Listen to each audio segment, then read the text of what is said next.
So last fall in the General Assembly of 2015, you gave us a project to renew the policy paper of SYL. We undertook that project already in the spring, and we started working on it both here at the Lapinrinne office and also together with you guys, the student unions, for instance, in the sector meetings that we held in the spring.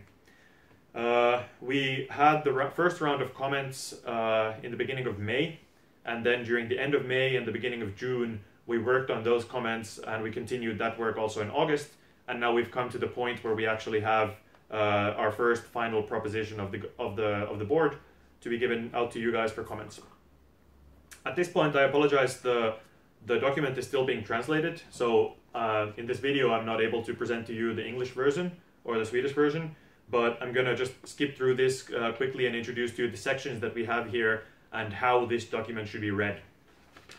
So basically what we start off here is with an introduction that describes the paper and how this paper is going to be applied and how we see the role of SYL in the Finnish society on a very like upper level and quite briefly. After the introduction, we move to describing the values of SYL, which are in close connection to both to the contents, the other content of this paper, but also to the very day-to-day way that we do work here at SYL.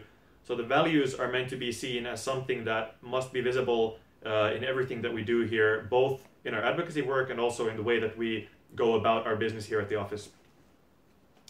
After this describing the values, we have three kind of top level or kind of like highest level headers here on the hierarchy level. The first of which is called society, which means that we're talking about kind of societal politics here in Finland and how the society should work, what kind of safety nets should be in place and stuff like that.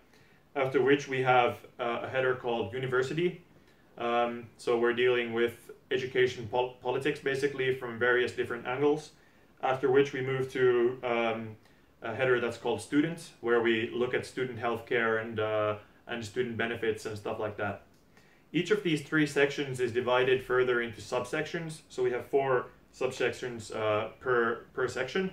And then those subsections are further divided into 2 parts. And this is very important actually here. Because in the project that you gave us last General Assembly, you gave us a couple of like ideas about what the policy paper should look like.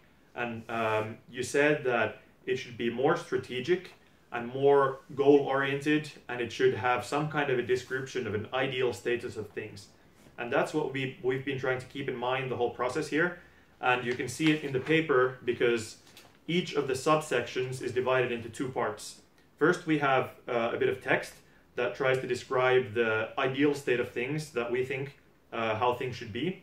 And then after that, there's quite concrete like advocacy targets. And the idea is that by completing those advocacy targets, we would move closer to the ideal state of things. So that's how we're kind of, you know, putting into place this idea of a strategic paper with also some kind of a description of the ideal state.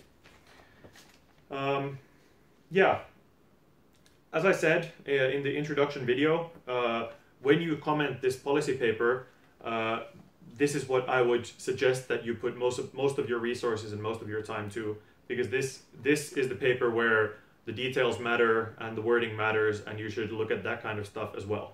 So you can use either the Excel spreadsheet that we provided, and I suggest that you use the Excel sheet for most of your comments. May they be additions, changes, or like removal propositions.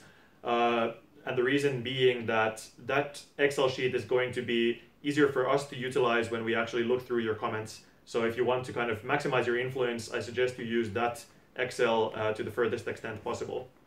But if you feel that that's not, it's not possible for you to input all of your comments into the Excel, you can also type up one Word or PDF document which has like general comments, where you can kind of express your feelings about the general structure of the paper or kind of like upper level stuff like that.